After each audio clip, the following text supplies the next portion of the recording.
Hey everybody, it's Jason Blaha here, and today I want to chat with you guys a little bit about creating a synergy between two exercises. And I want to talk about a couple of very specific exercises today.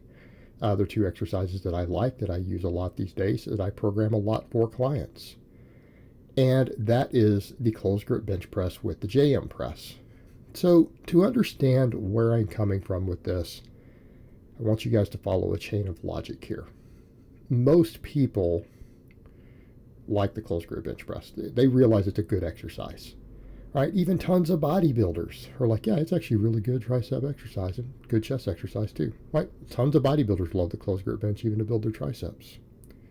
Power lifters love it as a bench press accessory, as a very, very good bench press accessory, right? It is a universally liked exercise. It tends to be easy on your shoulder joints for most people. There are exceptions. And for guys like me, it's a great mass builder. Guys like me who have the really long arms, because watch me when I close grip. That's with an arch. I'm arching. I have a 6-foot wingspan. I've measured it. So even with an arch, I've got a really long range of motion. I really feel this exercise in my chest more than anything, even though it's a great tricep exercise. That's where I feel it. But everyone agrees it's a great bench press accessory. So let's come over to that. It's a great mass builder. Great bench press accessory. Good all-around exercise. That's quite easy to perform. It's a fantastic stimulus to fatigue ratio.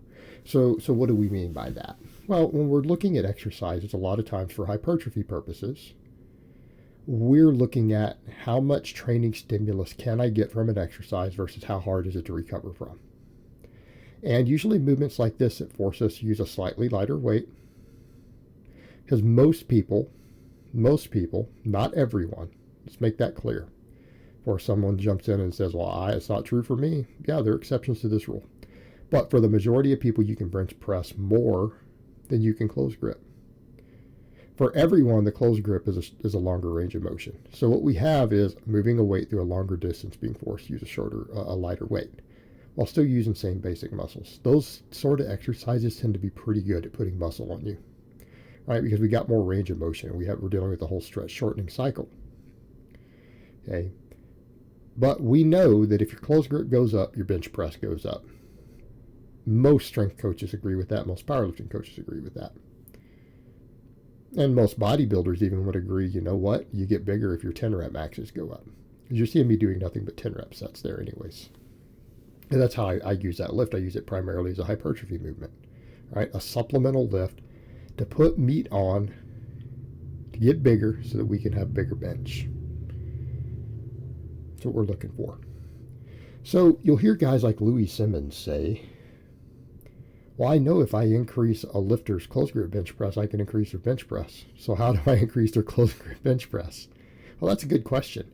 Now, arguably, particularly a more novice lifter, a less advanced lifter, you just have them do a bunch of 10 rep sets, take them to failure.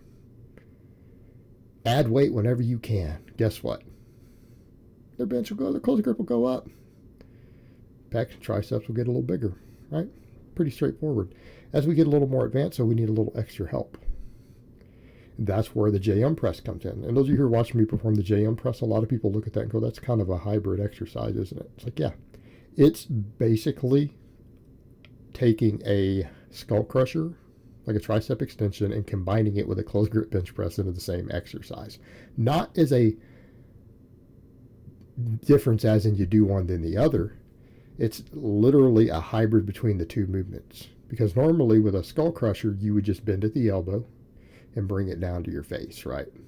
Now, I tell people to do the other type. It's easier on your shoulders, gets more long head. But in this case, we're not getting the long head involved. Now, I want to make clear that any tricep exercise works all three heads. However, there is a much larger emphasis on certain heads with certain movements. Is that something people grasp, I think? You're not isolating a head. You can't do that. You can't contract part of the tricep without working all the heads of it. But you can put far more recruitment on one than the other. In this case, we're not having the shoulder extension. We're not taking the bar back behind our head. We're not moving the shoulder joint backwards. We're not really hitting the long head that much. It's being worked, but certainly not maximally, right? Not even close to maximally. Our emphasis on that is on the lateral and the medial head. Incidentally, those are the same heads used primarily on the bench press, closed grip bench press. Now, generally speaking, what tends to be your limiting factor on the closed grip bench? Usually your triceps, right? We can argue about whether it's pec or triceps on the flat bench. That's a point of major contention. On the closed grip, everyone pretty much agrees. Even though it's still a fairly chest dominant movement, weak triceps will limit your closed grip bench. If you can get your triceps stronger and bigger, because how do we get a muscle stronger? Well, if you get a muscle bigger, we have more strength potential.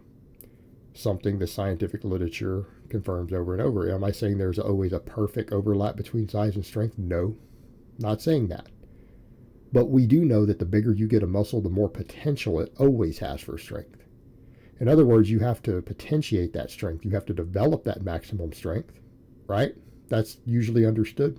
In other words, you got to lift heavy to get strong. Make that even more simple. But the bigger you are, the more potential you have to build strength off of that lifting heavy. Same with the triceps, same with any muscle. If you do a bunch of hypertrophy work for a muscle and you make it grow, there's more strength potential, right? This is a phenomenal exercise to make the heads of the tricep grow that contribute the most to all of your benching. It's an exercise you can do a lot of volume on and recover from very easily if you're careful in your loading and you're careful in your execution. It's also an exercise that can cause you horrendous elbow tendonitis if you perform it incorrectly. But notice what I'm doing, it's pretty light loads, taken pretty much close to failure or to failure, while being very careful of technique. But it's always 10 plus reps. You don't see me doing lower. Because why? This is a volume exercise. Like, how do we initiate hypertrophy? Most people understand that training volume. Higher volumes of training, usually up to a certain threshold, build more muscle. There's a reason most bodybuilders and people who are chasing size first tend to do more work with higher reps. It's easier to get hypertrophy that way. I'm not saying you can't do it with low reps. You can, but it's a hell of a lot easier with high reps, and it's a better use of your time. You can get out of the gym faster. You can do less total sets and still get the same muscle growth. You can still do it with heavy weight. Don't get me wrong. You can do it, but it'll take you more time, and it tends to beat you up a little more. Now, I always tell people we really want the best of both worlds, but I digress. Over to the point. We don't need to go super heavy on this movement. Use it for volume. Do 10s, do 12s, do 15s. Take them to failure. Take them very close to failure. If you don't take them to failure, they need to be real close, like 1 rep away. It will put meat on your triceps in a way that carries over to the closed grip bench press. With direct carryover, this isn't even, oh, well, the long head may help me a little bit type movement. It's we know it has direct carryover. It is putting meat on the heads of the tricep that contribute directly to your closed grip bench. So let's kind of come back over to the question you've heard Louis Simmons ask, because I've heard him say this 6 or 7 different times. Well, how do I increase a closed grip bench? Well, this is a damn good way to increase a closed grip bench. Very effective. And what happens if you can get your closed grip bench up? And I don't mean just your 1 rep max. I'm talking about your 10s, your 10 rep sets even. 8 rep sets, 12 rep sets, whatever. You can increase the loading on that closed grip bench with good form. Right? What happens? Pecs, triceps, everything get bigger. They get thicker. And your bench press goes up. Right? You increase your 10 rep max on your closed grip bench press by 30 pounds. I promise you, you're going to set bench PRs off that. That is going to directly increase your bench press. I guarantee you it will. That will increase your max bench. This exercise will help you get there. So there's a synergy created. These are exercises that complement each other. The JM press can feed the closed grip bench press. The closed grip bench will increase your strength at pressing across the board. If you get good at closed grip pressing, everything goes up. Your wider bench, your overhead press, right? It's an all-around good supplemental lift. It's even great for sports. Why? Because when you push somebody or hit someone out on the field, or you're doing it with your arms way out wide, or they in closer, they're usually in closer.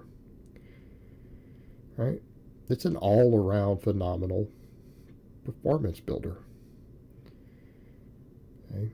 The JM press will feed the close grip bench press. May not be necessary for a novice, but it works really well for the advanced lifter. All right, guys, but that's really all I have to say on that today. I hope it's been informative, and I will talk to you guys next time.